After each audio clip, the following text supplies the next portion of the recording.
Hi, I'm Tom. I'm Laura. And I'm Sam. And this is Disney Dummies. The backup team. I'm back on board. Yes. I mean, the excitement was there. The hand movements are not there. I saw Sam, you weren't moving your hands. Laura, you never move your hands, No, but it's I did one time. You did, and then you knocked the mic, so Yeah. it's probably safer that way. Mhm. But- Yeah, I didn't feel quite that excited. That's okay. Whoa. Okay. Well, let's save it. Let's save it for the Yeah. cast that we're already on and That we're begun. already on. Hey everyone, welcome to Disney Dummies, the show that us three, the Disney Dummies, we go I'm through. We go through every single Disney theatrical animated film in order from Snow White to now, and it's we've gone through 25-ish episodes Hey, at this what point. is the most recent one? The one that we were watching today. I mean, of like in real life, it's 2021 people. Oh, Raya. Yeah. Oh, okay. Thanks. Right, great movie, by the Yeah, way. great movie. Yeah. But we'll Save save it it. for that cast. Yeah, Sorry to save it, derail- guys. And by that sorry to time, derail the Sam would have conversation. seen it. So, Mm. but that's not what we're talking about today. We're talking about a different epic today. A movie that, we're not going to even have a nostalgia segment really because none of us have seen it as we established in Yeah, the last but- episode. We should do the nostalgia segment. We're going to talk about, a movie that's so strange that I feel like I never really heard about before. I guess we watched it and then we started looking at like the back catalog of Disney, Mhm. and then I saw this on the list. I'm like, what the hell is that? And here we go. We're going to talk about the Black Cauldron.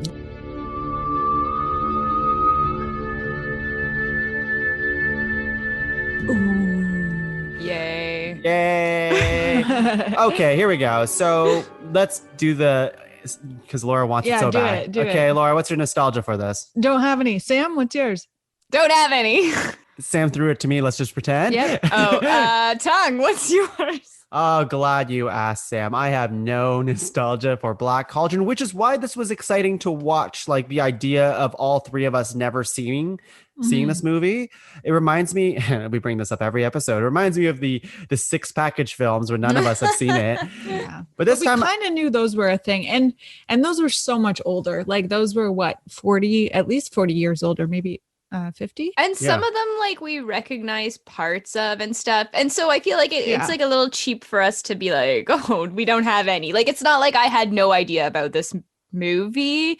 I maybe didn't see parts of it like I had for the package films. Like, and I feel like that speaks to it in itself. It's like I knew this movie existed. I knew that it kind of flies under the radar and is like maybe not as perceived as good, but the fact that I couldn't even like think of a clip from it is weird, because even like the shorts, we had like Jack and the Beanstalk in there that we kind of recognized, and it's like In you Final Fantasy kind of IV, recognize Yep. the Three Caballeros bit, and like you kind of Casey recognize at the back. things, right? Did you recognize Casey? I recognized the music from his hot dog shop. So that's my question to you, Laura, as Yeah. someone who's like the Disney World like expert between the three of us. Yeah. Is there any Black Cauldron anything at Disney World? Okay, so I'm glad you asked, Chung, because I was thinking about this and I'm not aware of any references to it at Disney World. However, this just gets me more excited for next time we go to Disney World, because maybe we've never been looking for them before, right? So maybe this time we'll find the references that exist. And I didn't Google it because I want it to be a surprise. Well, I'll probably Google it later. Black Cauldron. I think let's get like a gut check before Laura goes into the summary, but we don't have to go too deep now. We'll just get a gut check now. Laura, do the summary, and then we can dive a little deeper as we talk about the movie. Mhm. But upon your first watch of this movie, Laura, how did you feel about Black Cauldron? It was fine. It was it's so hard to think about it without thinking of like all Disney movies, like the whole pantheon of all the animated films, if that's the right word. So like trying to set that aside, it was a fine movie. I really don't understand why it's been forgotten relative to like other Disney movies that I don't necessarily think are significantly better or worse. Right. But yeah, I'm not in a hurry to watch it again, but I wouldn't specifically not watch it again. Right. It's down the middle for you. Yeah, down the middle. Sam, how about yourself? I think if I had seen this as a kid, I would have liked it. I feel like I would have liked the like darkness, and I wouldn't have like thought about it too much or whatever, and I would have maybe had a good time with it. But I thought it was just so bad and so boring. Wow. And I hated it. Hated it. Okay.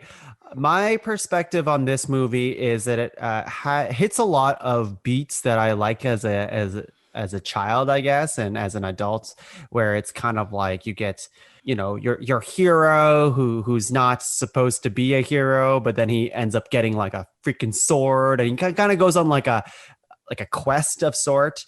And there's like a kind of a really video gamey arc of how things play out in this movie, which is like really speaks to my inner child. So there's a lot of beats that I think are very ambitious for a Disney film because they pack a lot of ideas and a shit ton of characters in this movie into this an hour and 20 minute, I would say epic, because like lots of stuff goes down, lots of action happens.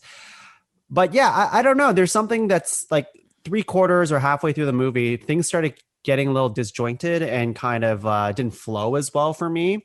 So I think overall, I'm probably where Laura is. I didn't hate the movie. I don't think it's bad. I just think it's an interesting movie, and I think there's parts that I do like about it. But I think overall, it doesn't like make a home run impression, I guess.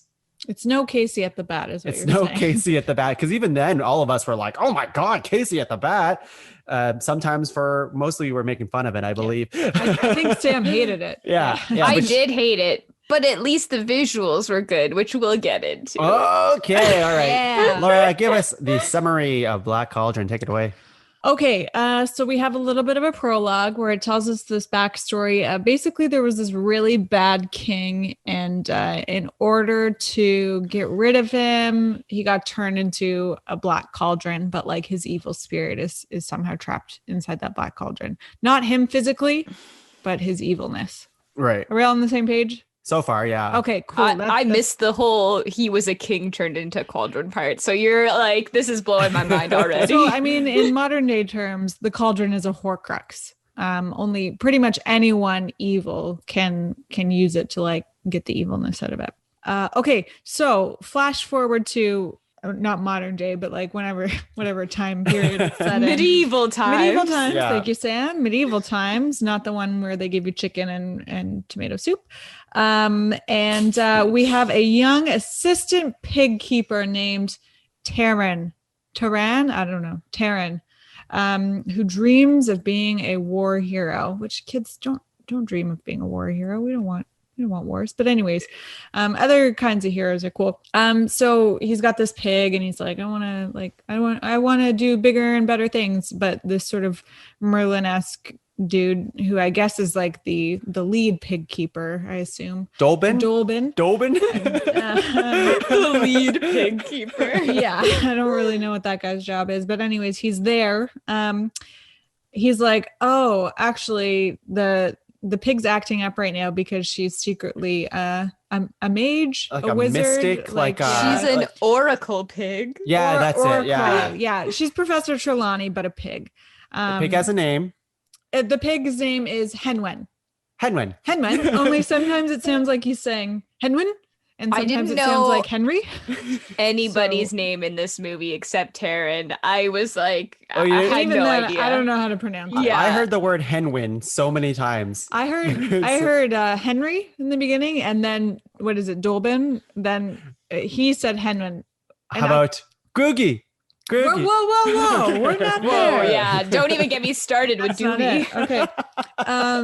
Anyway, so the Oracle Pig is helps them to learn that there's this horned king who is, I quote, circling. So whatever that, I guess that means he's like nearby and going to strike, and could release the power of the Black Cauldron. That's not a good thing, listeners. And so Taran, who literally 3 minutes ago was like, oh, it sucks to be an assistant pig keeper, I want to be a hero, now goes on a hero's quest. He has to take Henwen to the secret cottage at the edge of the forbidden forest and basically just hide there indefinitely. Yep. Until Dolben comes and finds him. Yeah, which seems like, I don't know. Who's Dolben again? Dolben's he's Merlin. It's his boss. His boss. Yeah. Sorry, head pig keeper. Honestly, it might be his dad, and he just calls his dad Dolben. Before they go out too, I just like to say, Dolben is like, he's like slicing up bread for Taryn. Yeah. And I noticed that he sliced like half the loaf to give to Taryn on his like long ass quest. And I'm just like, why don't you just give him the whole loaf? Yeah. It's like a pretty. If it was sourdough, it gets kind of heavy when it's like a denser bread. I don't know. He's given half a loaf and an apple. We should also mention that Henwen is really cute, right? Right. Yeah. Sam, you're on Team Henwen, right? The pig? Yeah. Yeah, sure. Okay, cool. She's cute. She has those eyelashes. Cute. Yeah, she's cute. And so then we flash over to the villain, this horned king, I believe is what his name is, or what they call him. And he lives in like this Maleficent style castle. And then we see him and he's talking about this. It's an army of the undead, his deathless warriors that he's going to raise up. So yeah, it's pretty dark stuff. Yep. So then Taryn's like on his way to the secret cottage and loses Henwen basically immediately. And in looking for her, comes across this little animal, Gurgi. Gurgi. You horrible, greedy thing. You should be ashamed of yourself. Oh, poor miserable Gurgi deserves fierce smackings and whackings on his poor tender head. I was left with no munchings and crunching. Forgive poor Gurgi. And if I were to describe Gurgi, I would say take Stitch, but get rid of the extra alien arms, and then put on like the hair of that little baby elephant from the Jungle Book, and then give it like the voice of Abu combined with the voice of Gollum. And Donald Duck. But voiced by Donald Duck. Yeah. And the confidence of Dobby the elf, and then throw a mustache on him. And that's Gurgi. Is it Gurgi or Groogie? I can't remember. Gurgi. Gurgi. There's a U in it, I'm pretty sure. I have Galgi. No. I confirmed Not it's sure. Gurgi. Okay, Laura confirmed. I think it's Gurgi. Wait, do you know what kind of animal that is? Like, I actually, don't think it is an animal. I think it's supposed to be some, fantastical, creature. like we're in Middle Earth here kind of. I guess it's just interesting because, I mean, we're dealing with Disney, but I feel like a lot of like the woodland creature type stuff, we've always got like anthropomorphic or like cartoonish just animals. And Gurgi is like one of those things where I looked at it and I'm just like, what animal is that? And I told you, Stitch with no arms. Yeah, it's that baby elephant hair, etc. A little bit of slothness. I thought it was like going into this movie, not knowing and like seeing his face kind of like on promo stuff, I guess. Like I looked up a GIF before we watched the movie to send someone, and Gurgi was in it. And I was like, oh, what is this? Like some kind of weird dog. And then I watched the movie and I was like, oh, he's not a dog. Like I don't know what he is. I sort of figured ahead of time that it was some sort of little puppy too, and he's not. He's not a lot of things, but he is a lot of things. But too. he's just Gurgi. He's Gurgi. Just Gurgi. And so we meet Gurgi. He's a liar. He's a thief. He really likes apples. What does he call it? Like crunchy munchy or something? I don't know. He's like Gurgi's a freaking weirdo. So he wants dem apples, but. Anyway, so finds Gurgi, and then in finding Gurgi, also finds Henwen and discovers Henwen has been abducted by two dragons. So the dragons fly Henwen off to the Horned King's castle, and Taryn follows stealthily, kind of breaks in to the castle where everyone is celebrating because they got Henwen, the oracle pig who's going to tell them where the Black Cauldron is. There's a dancer who looks like actually a lot like Esmeralda.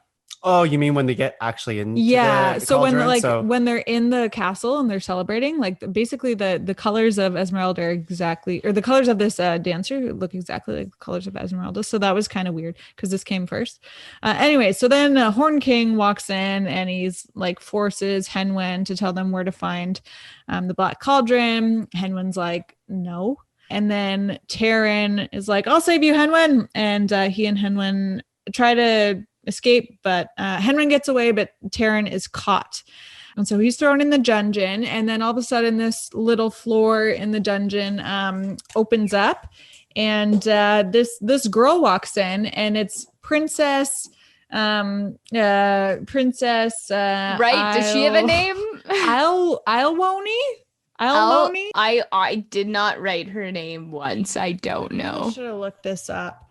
Princess... What is it? Ilonwi. Princess Ilonwi. Elinwi? Ilonwi. Ilonwi. Lin-Manuel Miranda? The princess. Right. The princess comes up through the floorboard, and she also has this like magic glowing kind of ball, which turns out to like not actually do anything throughout the movie. It's basically such a disappointing this is my magic thing. And then it's gone. It lights up. Why, of course. It's magic. Oh, I hate this place. I do hope there aren't any rats in here. Not that I really mind them, you know, but they do jump out at one, so... I'm Princess Ilonwi. Are you a lord or a warrior? No. I'm an assistant pig keeper. Because she's immediately established as like, oh, she's like, she has some cool powers that she never freaking uses. Yeah. So. I didn't even notice. That's kind of disappointing. So anyways, the princess, she leads him out like through the bottom of his dungeon cell, and they discover like this old tomb, presumably of the king who built the castle. And Terran finds that king's sword and takes it with him. They also come across a minstrel who has just been thrown into the dungeon as a prisoner, and his name is Fluderfla. I shall sing of your dastardly deed. I'm Fluderflam, minstrel of minstrels, balladeer to the grandest cocks in all the land. And well, you've forgotten. I have sung in some of the finest courts. But I'm only waiting for an invitation. Oh, shush. Why do you have to judge every word I say? Oh, the names in here are awful. So. Oh my god. Okay, so sure. Our friend, who Sam also knows, Alex Toth, is a big fan of this movie. Yeah. So Really? I feel like he has a lot of explaining to do at the end of this. It might not be that he likes it. It might be. I think he likes how weird it is. Academically fascinated. Yeah, I think he likes how weird Alex. it is. So Alex, we if you could just like call us up later and tell us how to pronounce all these things, that'd be great. Okay, so Fluderfluffa, their minstrel prisoner friend. You can just call him that. The minstrel, yeah. So he sort of joins their little group as they try to escape the castle, and Terran is discovered by one of the evil cronies, but when he defends himself with the sword, he discovers that the sword is magic. Ooh. Yeah. And so with the magic sword, the three of them, I think it's just three of them at this point, manage to escape the castle. And there's also a little evil goblin, and he gets like force choked by the I think it's not like the Star Wars force choked. He just literally gets choked with a one hand kind of thing, right? But he's not touching him while he chokes him. Is he not? No. I thought he was. Sam, do you remember? Like if the force choke. Huh. I saw it. Yeah. I don't Also, know. Fluderflam. That's how I wrote his name down. He has a harp that seems to indicate when he's lying. And it's kind of funny because I feel like we always associate lying with your nose growing because that happened in one single scene in Pinocchio. Meanwhile, there's this movie with like 4 different references to the heartbreaking, and nobody actually references that in popular culture these days. Anyways, the princess and Terran have a little fight and then immediately make up. I don't really know what that's about. They're looking for Henwen, and then they all get sucked into some sort of pond vortex. Like a whirlpool? Yeah, a whirlpool. Yeah, a water vortex, aka a whirlpool. And it pulls them underground into a cave where there are fairies and Henwen is there. Yay. Henwen is there. The friendly fairies saved Henwen. Yeah, the fairies. Yeah. So at that point, the mission objective changes, and they're like, you know what? This cauldron everybody's talking about, we got to get rid of it.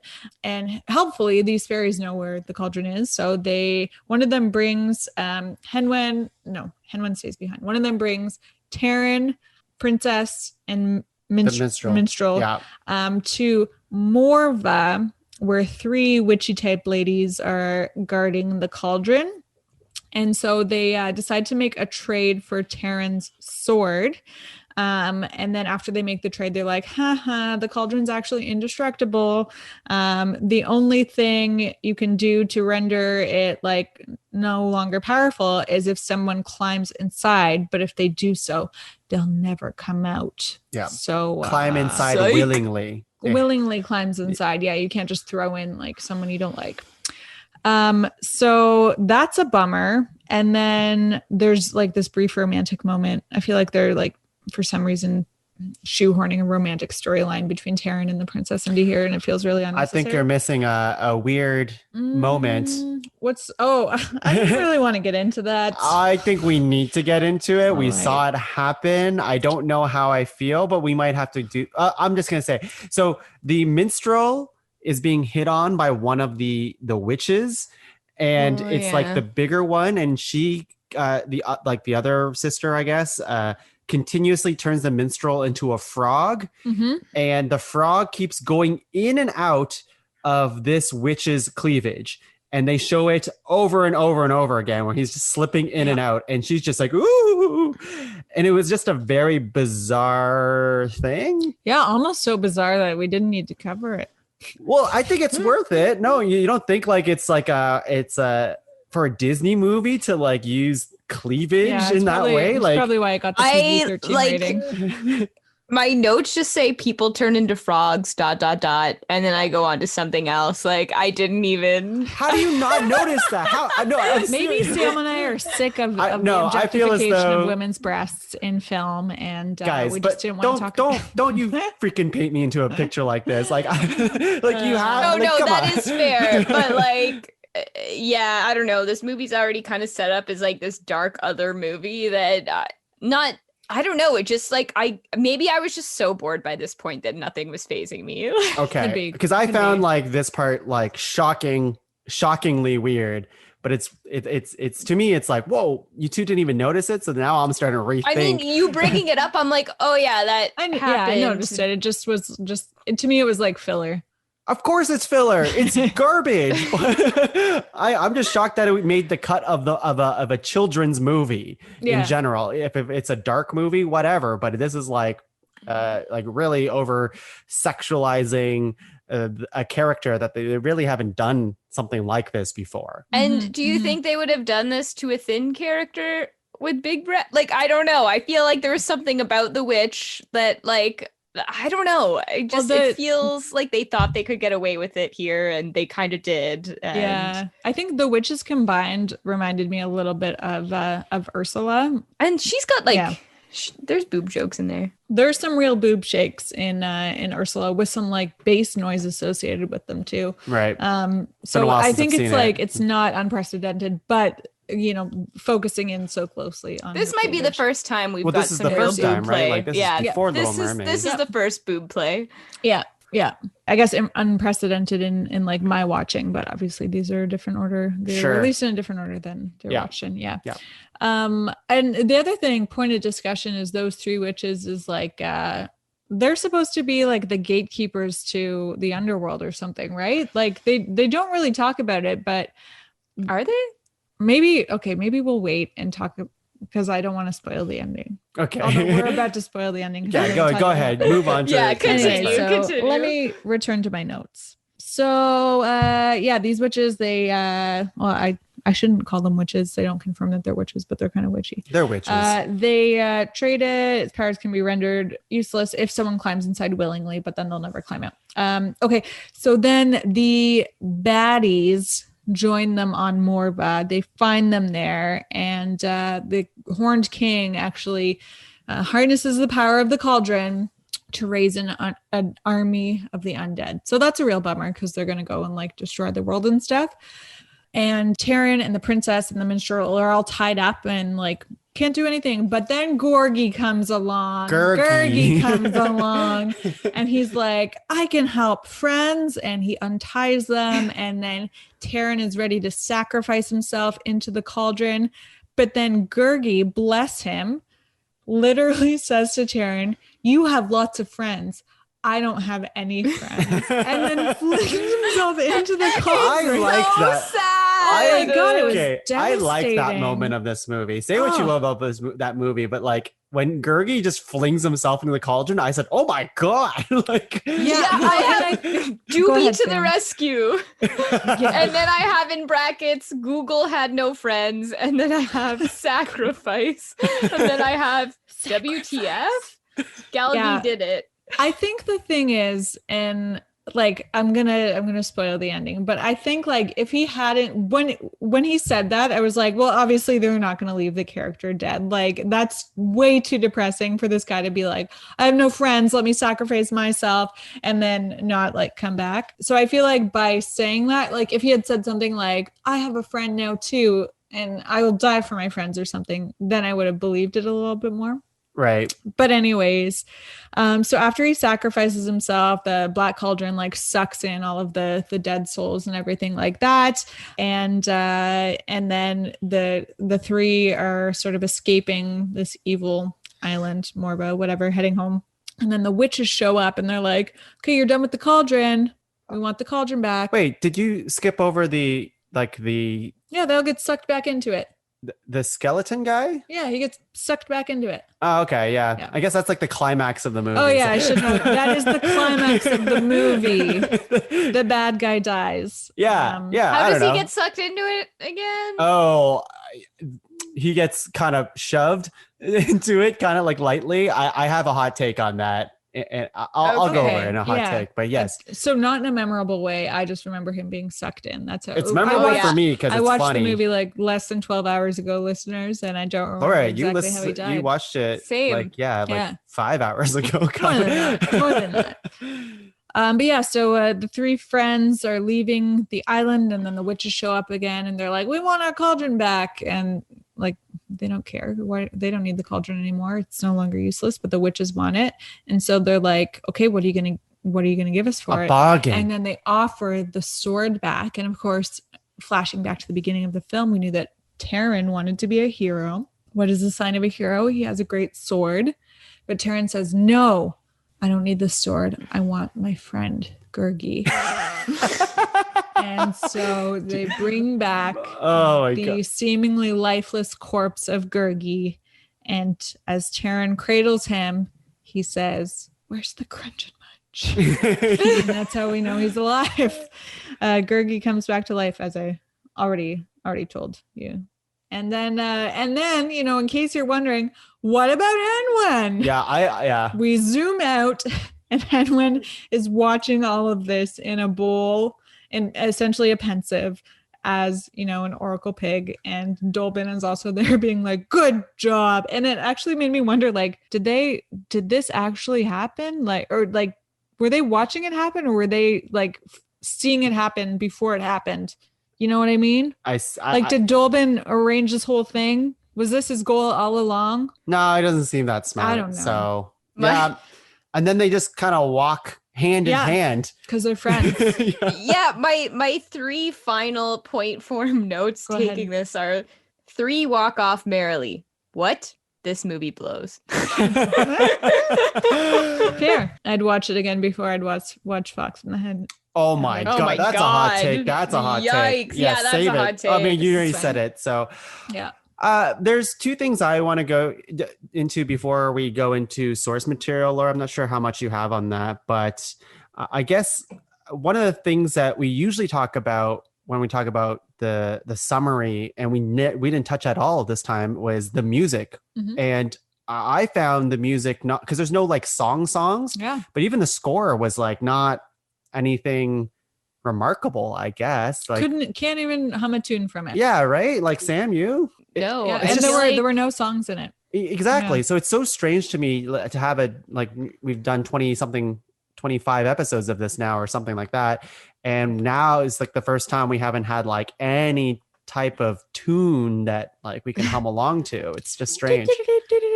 I think that you could point to any part of this movie or any department like that and be like, score, character design, animate. Like you could point to anything, and I feel like I would just say feels underfunded. Like it feels like they didn't have the money, and I don't know. And from everything I looked up, I really thought that I would find something that kind of like hinted at that, which I didn't. And I mean, maybe I'll like save it for Diginos, and maybe you guys found something. But I really expected to like read something that was like, oh my god, they had no money to make this movie. But like I didn't see anything like that, so I was like, what the fuck? Like, and it's still a big question mark for me. Like I think of every single Disney movie, with the exception of the package films, because I do think they are an exception.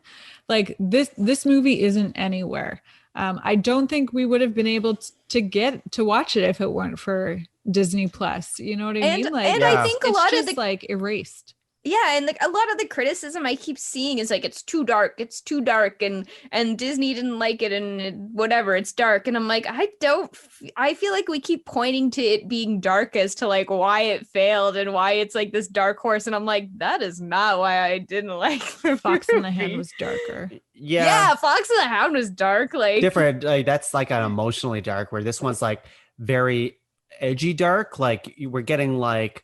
I mean, Enwin's head almost got chopped off. I know, yeah. And we get like a bunch of action scenes where people are getting not like they're getting cartoon fucked up, right? Like, we have people. Taron gets slapped across the face. Yeah, it's crazy, and he gets like an axe to like the broom and stuff. I don't know. There's just like a lot of sharp objects, but I also think like this pulls from like a Lord of the Rings type of inspiration when I watch this movie too, because you have like an equivalent of like a Mordor situation going on, lots of like jagged mountain tops, destroy the cauldron. That you have like the undead, you have like your freaking weird green guy that works for the Skeleton Goblin, King. Yeah, it's just there's a lot of that. Gurgi is like a golem. Gurgi's like a golem, even though the other character, the sidekick character, should be more like a golem. That's true. He's like a furry golem. Yeah. He's a little mini green gremlin or green goblin. Green goblin? Yeah. He's a little goblin, I think. So here's my question for you before we get into the source material, because usually we are able to, and as a host, I'm like, okay, I'm going to somehow fit in the who fuck segment, but there's no way for me to elegantly do it this time around, because the question is, it's usually so elegant. It's so elegant. Does anyone fuck in this movie? I don't even want to think about who does and doesn't fuck. I wrote the witch. That's true. True. But she forces herself on people. The main characters are kids too. We're not talking about them, Laura. Talking about the other people. I wrote the witch, but like if I had to choose, but I don't think she forces herself on people. So I said the inanimate object that fucks actually is the sword. Sure, yeah. That's a good take. The sword is fucking cool. The sword is like the cool thing in the movie. It's true. What can't the sword do? Destroy the Black Cauldron. I feel like you know what? Honestly, I thought it was going to. Me too.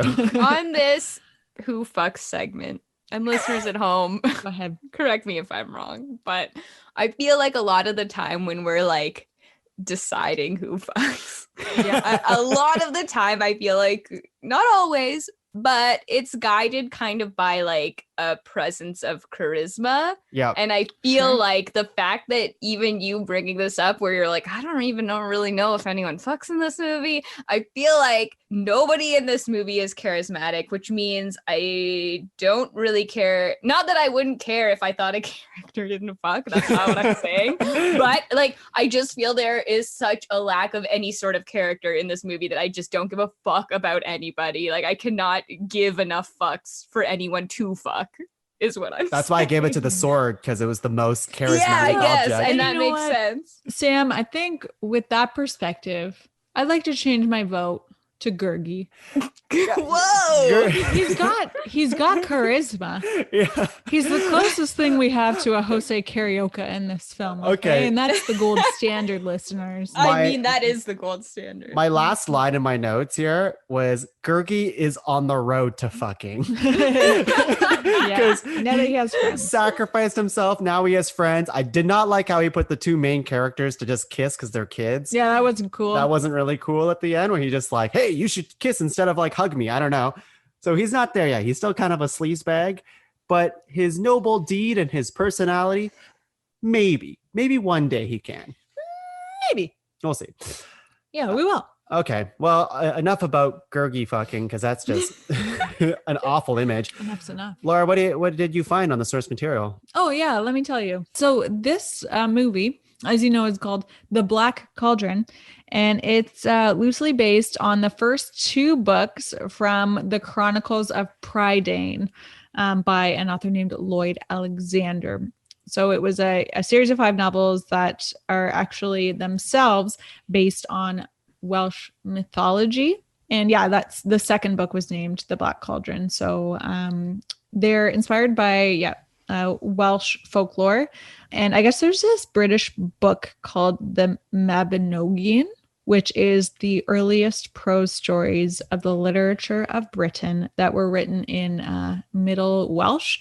So the author spent some time in Wales. I think he was doing military training or something and read a lot of these, and they ended up inspiring him to write this book. So yeah, it's basically like same characters and events. And the same story. Like, there's no yeah, I didn't differences. read them, so I couldn't tell you specific, but yeah, that's where it kind of came from. Because usually what happens is the source material's darker.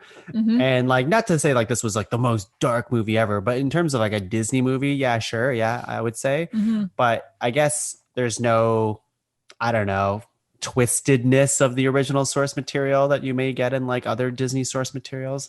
You know how the Disney princess ones, it's always like, oh, this person was like violently. Don't read The Little Mermaid. Yeah. I won't even say it because it makes me so uncomfortable, but there's nothing like that in Black Cauldron. I couldn't tell you. Okay. Yeah. Nor do I want you to, because I don't know if it's that interesting. Well, let's move on. Let's keep that energy going, people, because Sam cannot wait to talk about the Did You Knows and Animation Angle.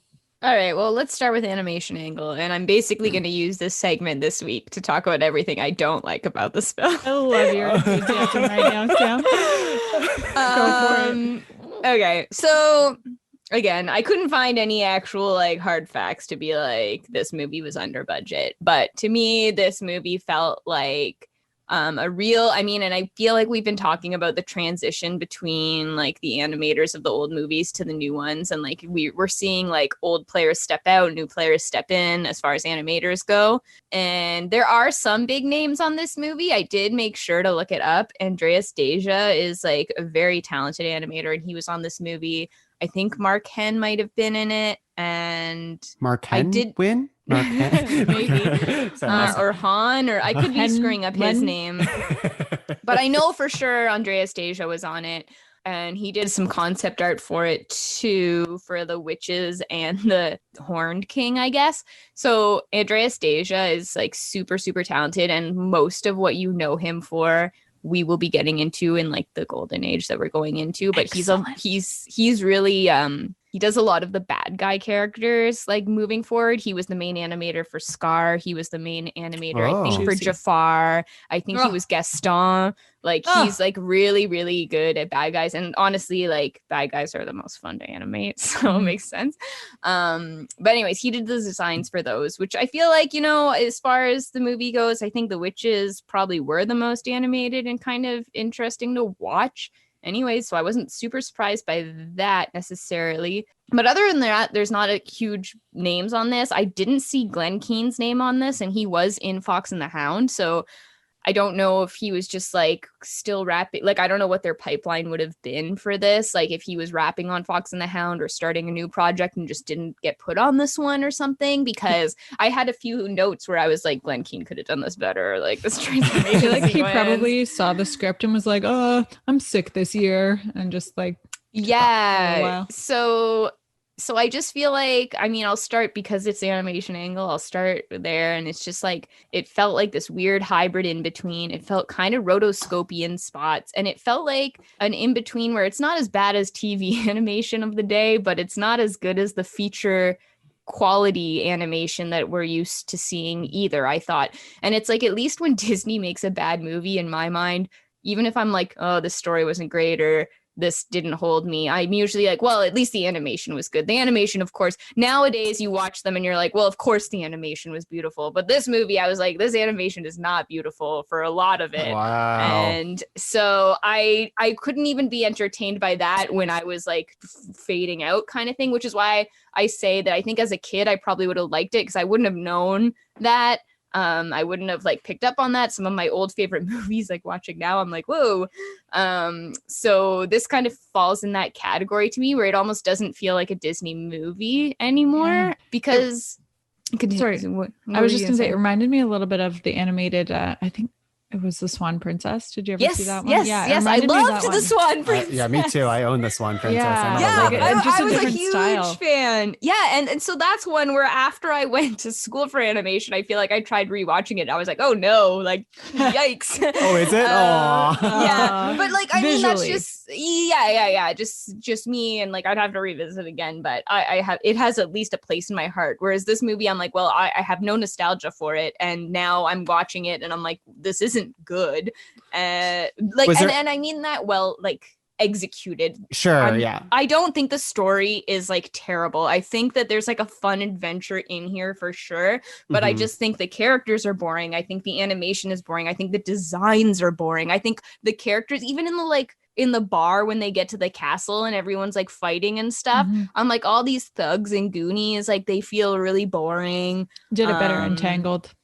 Yeah, they did it. And even like Maleficent and her goons were like fun and like energy. Yeah. I think there's no energy in this movie. There's no weight to anything. Everything's floaty and boring. Well, nobody cared. I would say the most animated of like the human characters was that dancer on the table for like the 3 seconds that we got her. She looked different. She had big eyes and she was doing some weird movements, but then she's gone. Dancing. She was dancing, but it was like, no, it was like, I don't know. There was something a little bit more interesting to that. So as well. I feel like a lot of it felt, and I know Don Bluth wasn't on this movie. I don't think he had left and started his own studio at this point after Fox and the Hound.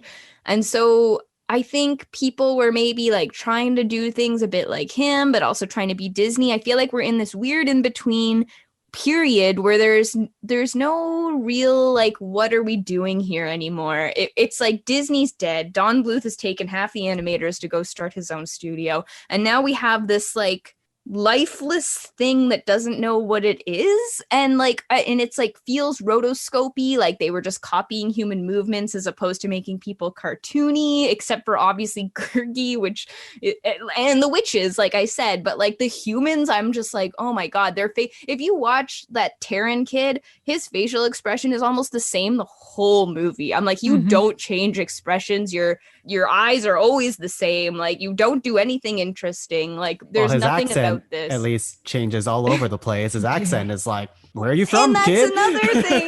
That's another thing I have written here, where it's like we've talked about how there's no like good score, there's no good music. I'm saying the animation's not great. Now I'm about to go into, I think the voice acting's bland as shit too. Yeah. Like I think the voice actors are so like I wouldn't even want to animate to them either. Like it's boring. It's just all so boring. Sam would animate to Gurgi 100%. To Gurgi, yeah. But Sam, to your point, I wasn't even interested enough to look up whether their accents were real or not.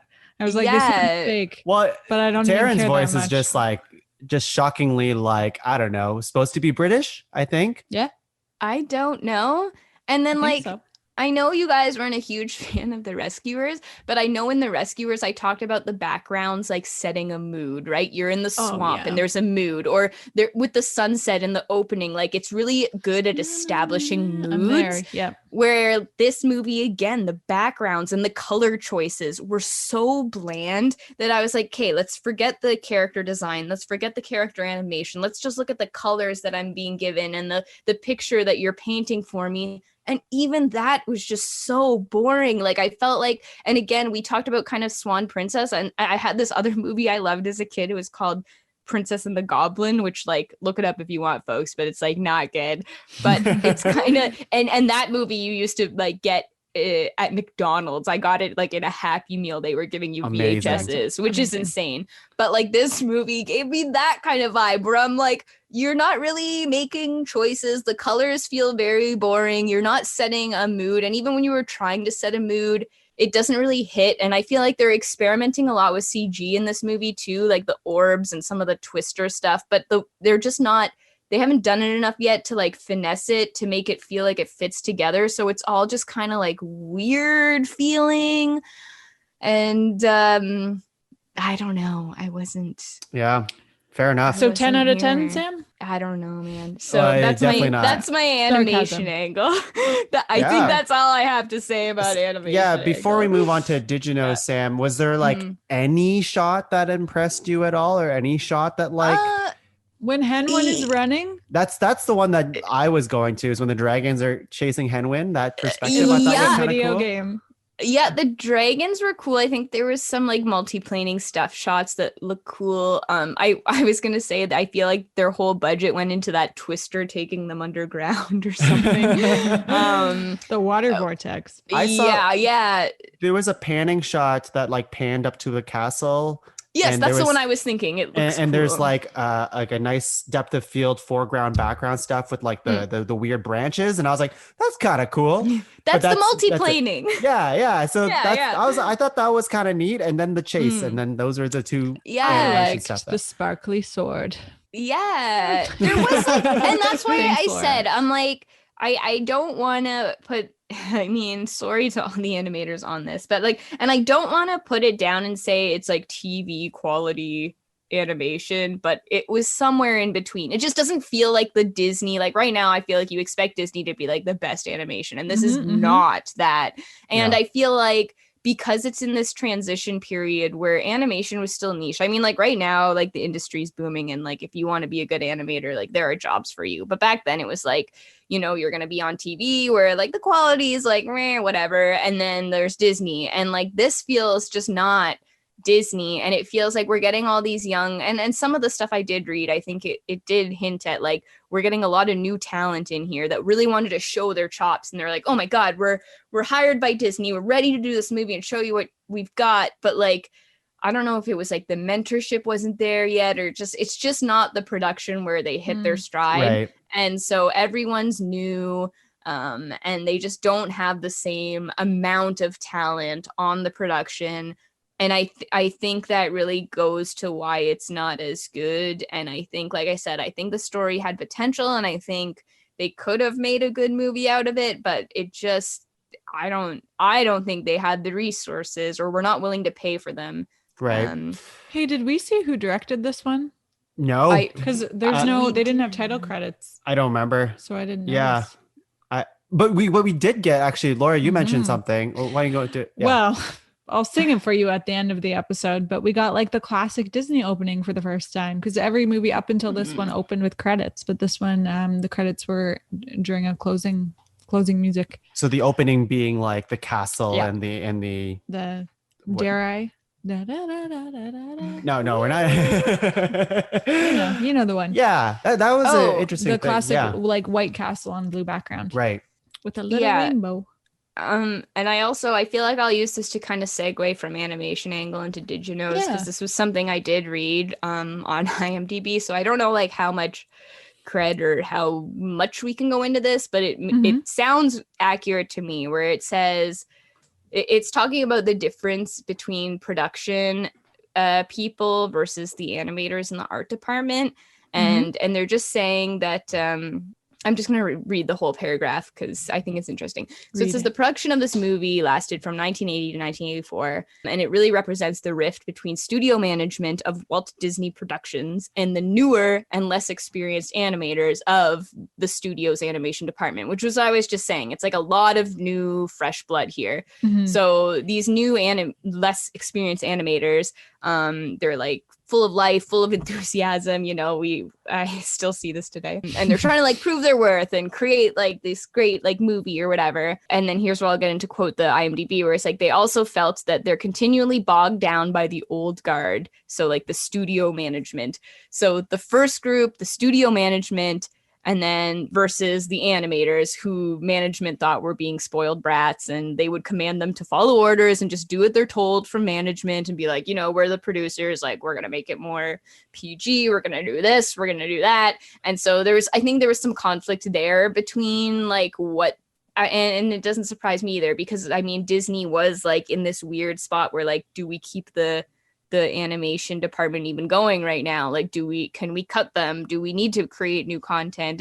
And so I could see how production versus the artists, this is like an ongoing thing still like now, and in movies and TV and this and that, you've got the people putting money into it that make calls, and you can't really say no to that. But then you have the artists who are like, oh, that's not like how we should handle this, but you don't really necessarily get a say at the end of the day, depending on your studio and stuff. And so I think this movie was a lot of that, especially for like a new artist who doesn't necessarily know how to advocate for their ideas, and within you don't know like the your system. Own. Yeah, and you don't know what's good, and especially if you're that new, where you're like, yeah, this all looks good, like this seems like the best movie ever, and production's telling me it's good, and everyone's telling me it's good, and then it's like, oh honey, this wasn't that good. No. But I will stop shitting on this movie, and we will move into the Did You Knows. Yeah, let's hear it. Did you know this film received no video releases until 1998? Which that's crazy. Which I think, what year did this come out? 85? Is this 85? Yeah. 85. So that's like 13 years after its release that it took to come to VHS, I'm assuming, or whatever. Due to its dark content. We hear due to its dark content a lot for this. Yeah. Laura already talked about this is the first time we see the Walt Disney logo. Yeah, like it started playing and then we had to pause it for whatever reason. And then Laura's like, we have to rewind. And I'm like, why? It's just the so the we logo. Can watch it ton. But she had a point. It's like, oh, I didn't realize this was the first time we saw it. So that was kind of cool. It was special. Yeah. Yeah, and it's also special because it's the first Disney animated theatrical movie to receive a PG rating till Nightmare Before Christmas, I guess. Wow. Which was like at least 10 years later, right? Yeah, 93, so 8 years later. So, Tim Burton worked as a concept artist on this movie. He kind of had to do with the Minions and the Horned King, surprising. But I wish that his name didn't appear on this one instead of the last one, am I right? I don't know. To be honest, he probably preferred this to Fox and the Hound, but apparently he wanted to make some of the Horned King's got like minions more like face huggers from Alien, but that's too dark. That I don't would have know been what that neat. is. So It would have been freaky. They hug your face, Laura. But like in a bad way. Faces. In a bad way. You don't hug people's faces. Yeah, I do. All right. They're shorter. Do it right now. Okay. No. Okay. Stop. All right. That's not a hug. Okay. Sam, if only you were here to feel that. I know. She knows she missed out. So also this is okay, folks, don't shoot me. This is like straight from IMDb. I'm just going to read it. Go on. Because we kind of got this vibe in the movie too. There's an urban legend that despite the movie's failure in the US, it was popular in Japan, so much so that the creator of Legend of Zelda series based a lot of the game's elements on this movie. I freaking knew it. Me too. That was my hot take. That was my hot take too. It feels super Legend of Zelda. It does. And I think when we were watching that too, I was like, whoa, there's a master sword. There's a forgotten princess. There's like all this stuff. Even the little fairy thing that she, well, it's just magic. And the fairies. I was just like, that's a Navi right there, but it did not. Navi. That's exactly what I said. So, I mean. Yeah. Taryn feels like. Taryn, that was one of my hot takes and stuff, but Taryn looks like Link from the Legend of Zelda animated TV show, which is garbage, but he looks like that Link. Swap some colors, and yeah, we got ourselves a Link. Excuse me, princess. That's a line from that show. Yeah, I've seen it. Wow, that is interesting. It is, and I mean, like you can see it, right? It's it, that friggin' master sword.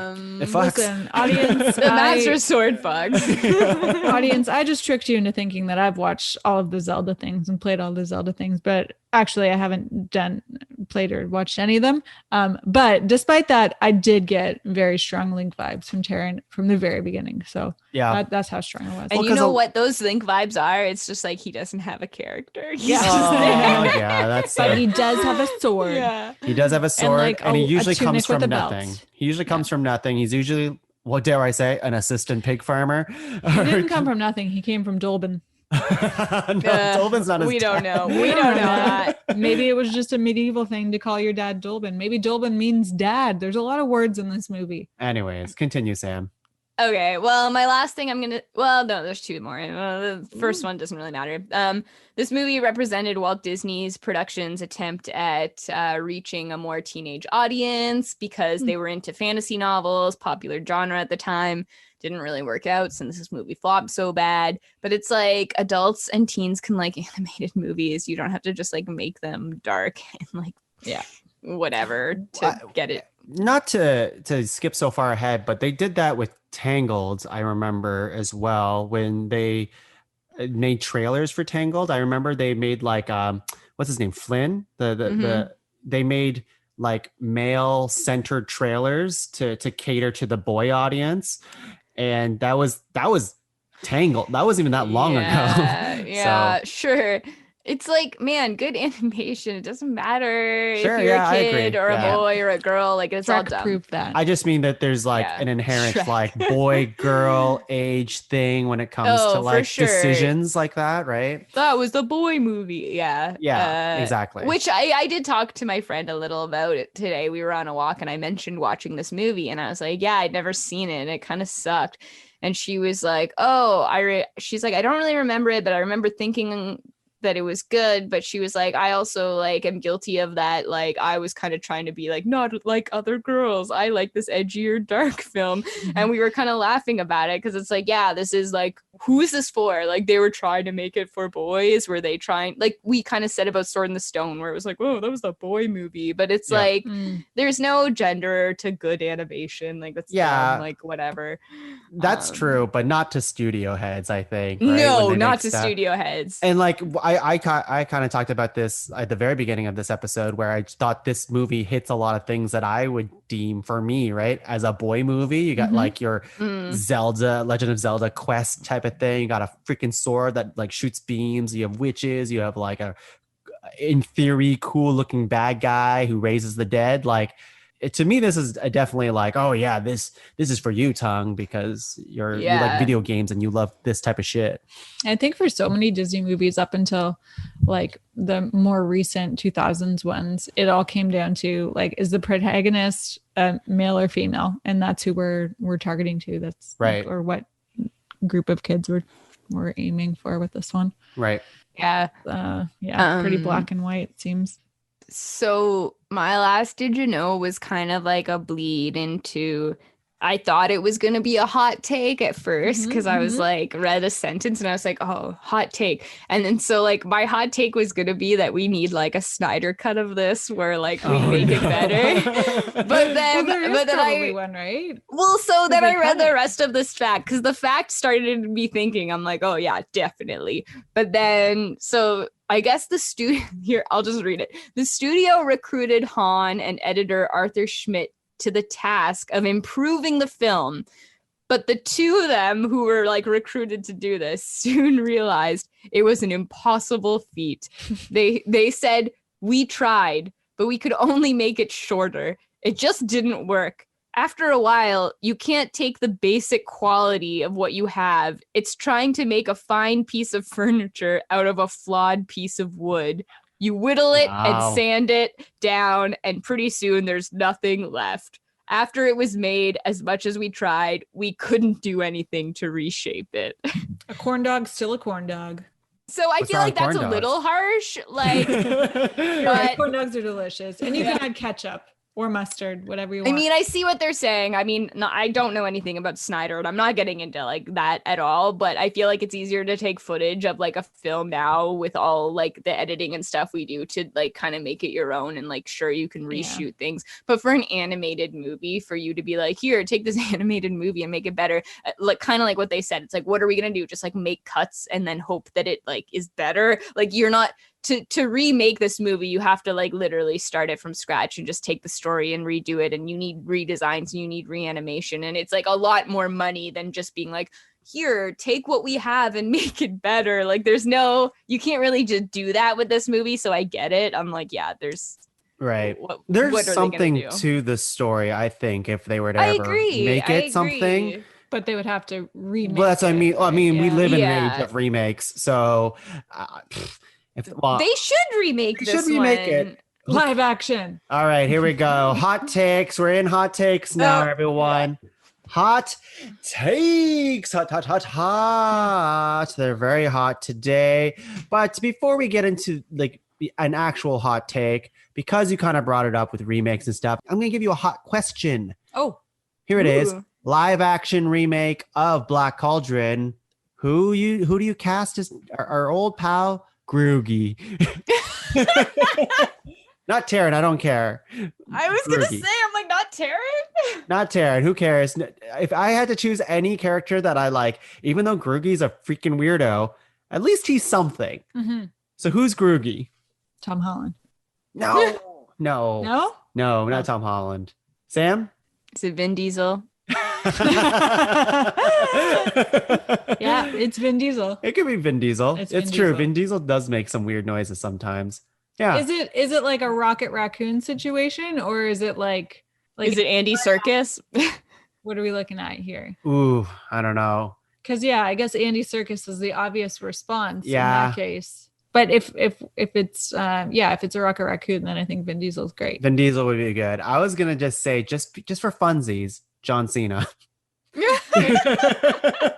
Honestly, I'd take him either way as live action or voice character. Great. Yeah. But let's go to hot takes. I don't have too many. We kind of went through some, but I gotta drop one right now because it's really just burning a hole in my pocket. Corn dogs are delicious. That's not a hot take. I'm sorry for shitting on corn dogs. Oh, earlier? They're delicious. Okay. Yeah. I'm with you, Laura. I'm with you.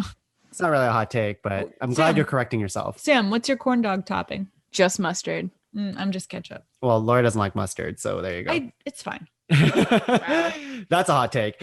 I like it on pretzels. Laura, I guess your first hot take was that you'd rather watch this movie over Fox and the Hound. Yeah. That's nuts. I also said I'd rather watch all 6 of the package films than rewatch Fox. That's true. She did say that. That's insane. This is just more efficient. All right, here's my hot take. Homer Simpson could outchoke this guy. What guy? The Horn King, because he's constantly choking his like minion gremlin guy, and to a point where the minion guy starts choking himself on behalf of the horn guy. I thought he was being force choked. No. Does Homer choke Bart a lot? It's been a while. That's Sam's rolling her eyes. That's all Homer does. He's a bad dad. Well, no, that's not true. He also goes, ah! Yeah, it's true. That's pretty good. Is it good? Okay. I thought it was. When Homer chokes Bart, it's kind of endearing. It's bad if you think about it too long. It's kind of endearing. When the Horn King is his name Horn King? Horned King. When he does it to that minion guy, not fun. It's not fun. It's actually kind of sad, I think. Actually, on that topic, is it corn dog or corned dog? Laura, get off this corn dog. Hey guys, we also like literally did not talk about this minion guy at all. And it's like, so he's got like the one small eye and the one big eye, and he's getting choked a lot. And like when the king is like dying or like presumed dead, he was just like, thank God. And I was like, oh my God, this is sad and weird now. Yeah. But did you also notice that? So like he had one eye closed the whole time, but then when the king died, both of his eyes were open all the way. And I was like, oh my God, was that like an anxiety twitch that kept his eye closed all the time because he was like so stressed out with the king? So Maybe. like, He his was. eye became free at the end. It's pretty messed up. Like I said, Yeah. he chokes himself on behalf of his master before the master even tries to go for it. Debatable. You don't think that's messed And- up? Well, no, I think it's messed up, but I think he got force choked. No. And I did talk about it kind of briefly. I mentioned the like Green Goblin, but that was Disney. Did you know? The reference was taken from the Green Goblin from the comics for that. Oh, guy. okay. I was gonna say he How kind of about looked like His that. colors are like Green Goblin. He's a Yeah, the goblin. purple Very and stuff. goblin-y. Yeah, the purple and green and whatever. Yeah. Laura, do you have a hot take? Mm-hmm. What is it?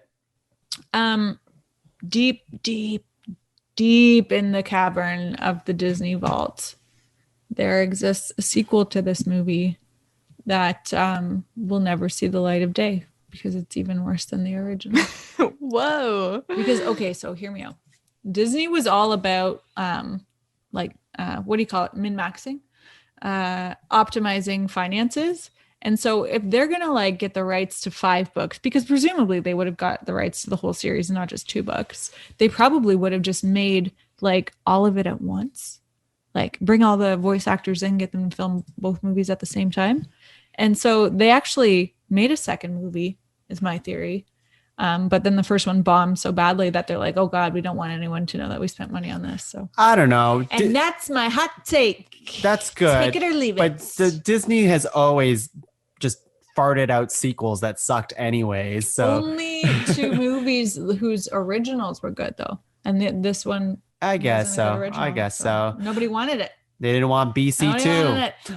it. Sam, what do you got? I only have one thing. Let's hear it.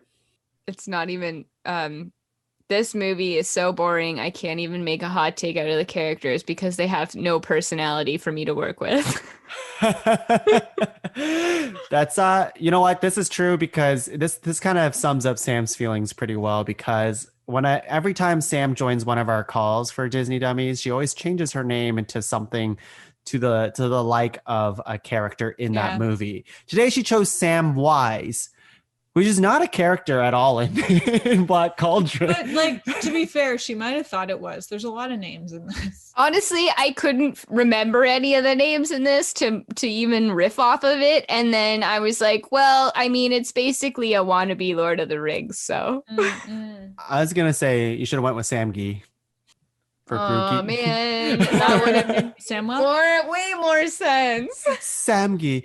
My last hot take here I have is I thought the skeleton guy, which is I guess the Horned King, I thought he was the most like intimidating, seemingly badass Disney villain we've had so far, up until he dies.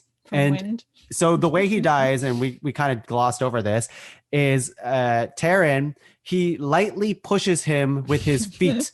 So like, so the horn guy is like right next to him. He's like, I'm gonna get you. And like the Cauldron's trying to pull them both in. And Taran this horn guy goes like right up against Taran's body, and he kind of like pushes him off with his feet. But that's enough for the horn guy to lose his balance and get sucked into the cauldron and then die in a really epic way. I thought like it was really like over the top death. And I'm like, holy shit, that's how you died? It's really pathetic. I don't think much of this movie makes a lot of sense. Oh yeah, but we forgot to talk about this very briefly. So when the 3 witches give Gurgi in exchange for the actual like physical Black Cauldron, non-Horcrux, that's like Gurgi's dead at that point. So that's what made me think that they were like the keepers of the underworld, or you know in Hercules, like The flashing Fates, head. Who like work for Hades and kind of like cut those scissors. The Fates. Cut the string with the scissors. Yeah. So that made me think that they were them because they managed to bring Gurgi back. I don't know. Who knows? Who knows with this movie? Laura, do you have any last minute hot takes? Yeah, I do. Alex Toth, you got some splaining to do. That's not a hot take. That's all. That's it? And Okay. that's the gospel truth. All right, Alex, you Hercules can reference. email us or anybody else. If you really like Black Cauldron, then Or let us know. We'd if like you know why it was made or anything. I don't think it's bad. I don't think it's great. And I can see where Sam's coming from with all its like flaws. I think I like that's why I think it's very ambitious. It has a lot of ideas and I can appreciate it on that level. But is it super interesting, maybe not. I feel like you just talked about one of your hot takes or something was like about the Horn King being like one of the best bad guys, or what? I don't know. I think he's just more like he's imposing. Like you look at him and he's like, he could fuck you up, but it turns out he can't. So I think watching this while I was thinking of him, I was like, yeah, he's kind of scary. But in my head the whole time I was like, well, Maleficent does all this better. And like she basically has the same kind of like minion sidekick as him, like these little goblin guys. And I'm like, Maleficent like can do this like 10 million times better. And just thinking of that right now, I just made the connection where this movie and Sleeping Beauty are like the two big flops that we've seen so far. Like Sleeping Beauty was a flop when it came out. Right. So it's really weird that those two are the biggest flops, but I'm like, those bad guys are like lit. You know? Yeah. Oh, the horn guy, last hot take, but he reminds me of No Heart from Care Bears a little bit. I'm not sure if you guys got that vibe. No? All right. I don't really have a lot of memories of Care Bears. Okay. It's yeah, the bad that's guy. just like, I'm not familiar very much. Wow. Care Bear countdown, 3, 2, 1. Okay, let's wrap things up here. That's our thoughts on Black Cauldron. Thanks again for tuning in for another episode of Disney Dummies. Next episode, we are going... Please. We are going... I'll give you a hint. There's a mouse. I also hate this movie. There's a great mouse. It's the Great Mouse Detective. Is the worst for me. Like I really, really disliked that one as a kid too. Oh my god, I've been waiting for this one. Oh, Sam, we have such different tastes, but we're still on the same wavelength. Yeah, so this will be interesting. I can't remember Great Mouse Detective at all. So we have someone who really hated it, someone who really loves it, and me who I definitely seen it, but I can't remember a thing about it. So this. Oh my god, Tongue, you're gonna love it. For the last 20 years, I've insisted that it's not a Disney movie. I've been like, no. Everyone thinks it is, but secretly it's not. But like, it in fact is. And that's so it. I have one friend who knows I do this podcast, and like a week or two ago, he was like, "Have you done Great Mouse Detective yet?" I was like, "No," and he's like, "It's my favorite movie," and he's like messaged me like every other day, being like, "Have you done Great Mouse Detective yet?" I'm like, "I'm waiting for it as much as you are, man." Yeah. Well, if any of you are excited about Great Mouse Detective or just excited about Black Cauldron or not, just email us at disneydummies@podcavern.com or podcavern@gmail.com. We love to hear from you all. I'm so scared. Laura's scared. So until then, until we check out this Great Mouse Detective, Laura, Sam, sing us out. We got your corn dogs. We got your corn dogs. Where?